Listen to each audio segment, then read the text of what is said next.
Hey, what's up everybody? This is Brian Trasher with L&S TV. And before we launch our upcoming episodes for 2018, I wanted to try a little something different. A weekly political rundown, the top political stories of the week, where we talk about the process of what happened and who won, who lost, who played it better, who wore it better, who knows.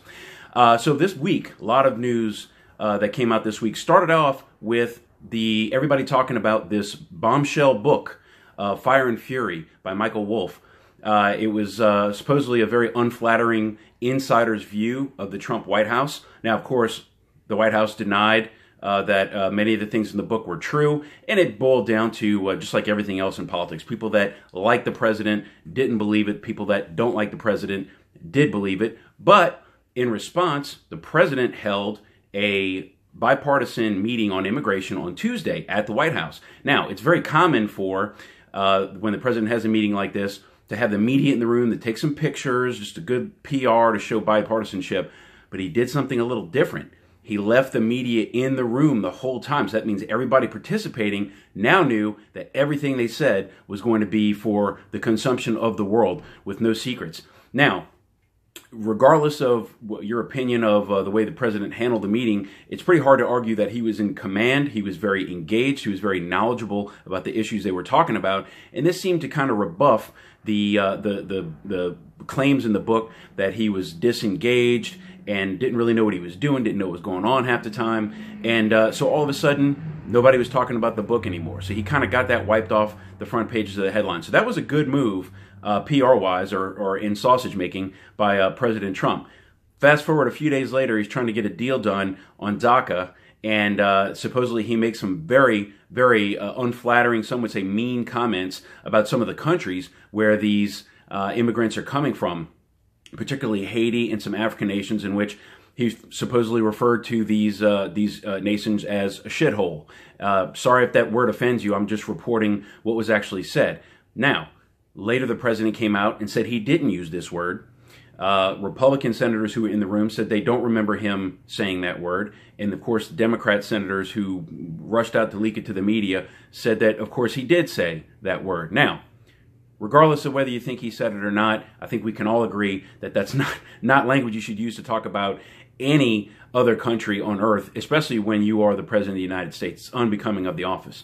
But the politics of that is now, instead of, it looked like the group was kind of coming close to making a deal on DACA, immigration, and ultimately on the budget for the next year. And now it's kind of all blown up. It's everything everybody's talking about is the president's comments. Now, some people are saying that this is a pattern of insensitive and racially insensitive behavior by President Trump. Others are saying that he didn't like the deal that the group came up with, so he dropped this bombshell just to kind of take over the narrative.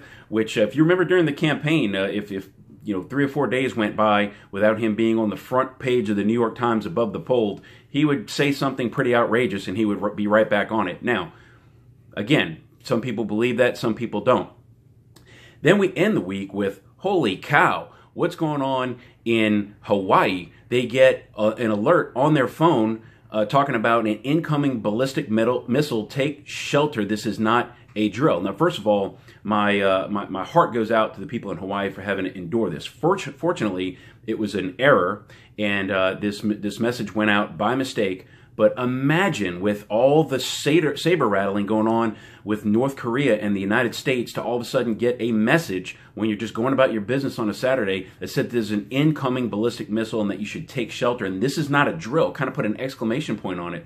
Well, the news is still coming out about this as I'm taping this. However, the best information that we have is that this was an alert that was sent out by mistake during a shift change by one of the local officers at the operations center where these messages take place. It's not an order that came from the federal government, certainly not from the president. That's not stopping people who don't like the president from blaming this on him.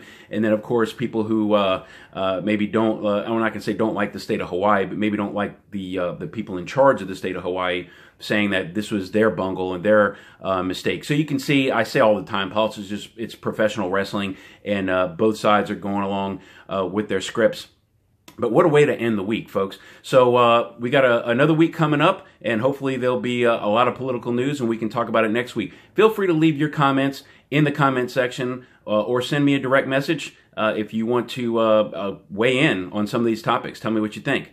Have a great week, everybody. This is Brian Trasher signing off for Laws and Sausage TV.